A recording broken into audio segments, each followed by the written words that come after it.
মাদক ও জুয়ার প্রতিবাদ করায় হামলার শিকার কলেজ শিক্ষক আরিফুল ইসলাম মারা গেছেন। টানা ২১ দিন অচেতন থাকার পর গত শুক্রবার রাতে ঢাকা মেডিকেল কলেজ হাসপাতালের আইসিইউতে তার মৃত্যু হয়।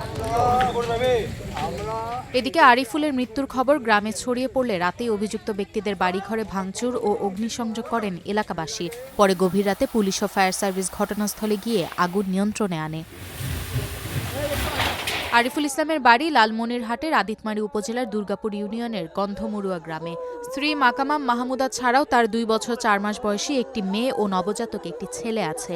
লালমনিরহাট সরকারি পলিটেকনিক্যাল স্কুল অ্যান্ড কলেজের এই শিক্ষক নিজ গ্রামসহ আশেপাশের এলাকার মাদক জুয়ার বিরুদ্ধে সোচ্চার ছিলেন। আগে থেকে তাকে নানান প্রকারের হুমকি টুমকি করতো, সে এগুলোতে কান দেয়নি।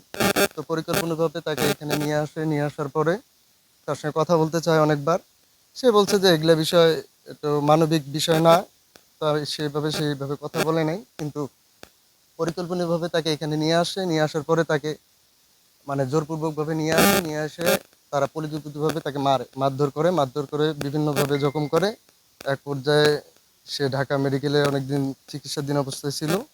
স্থানীয় সূত্রে জানা গেছে, ১ আগস্ট বিকেলে কলেজ থেকে বাড়ি ফেরার পথে গন্ধমুরুয়া গ্রামে ধারালো অস্ত্র নিয়ে আরিফুলের ওপর হামলা করে দুর্বৃত্তরা। গুরুতর আহত অবস্থায় তাকে উদ্ধার করে প্রথমে লালমনিরহাট সদর হাসপাতালে নেওয়া হয়। পরে রংপুর মেডিকেল কলেজ হাসপাতাল, রাজধানীর এভারকেয়ার হাসপাতাল সহ কয়েকটি হাসপাতাল ঘুরে তাকে সর্বশেষ ঢাকা মেডিকেল কলেজ হাসপাতালের আইসিইউতে রাখা হয়। টানা ২১ দিন অচেতন থাকার পর শুক্রবার রাত ৮টার দিকে তিনি মারা যান। আরিফুলের ওপর হামলার ঘটনায় ২ আগস্ট তার বাবা আবু বক্কর সিদ্দিক ১০ জনকে আসামি করে আদিতমারী থানায় মামলা করেন।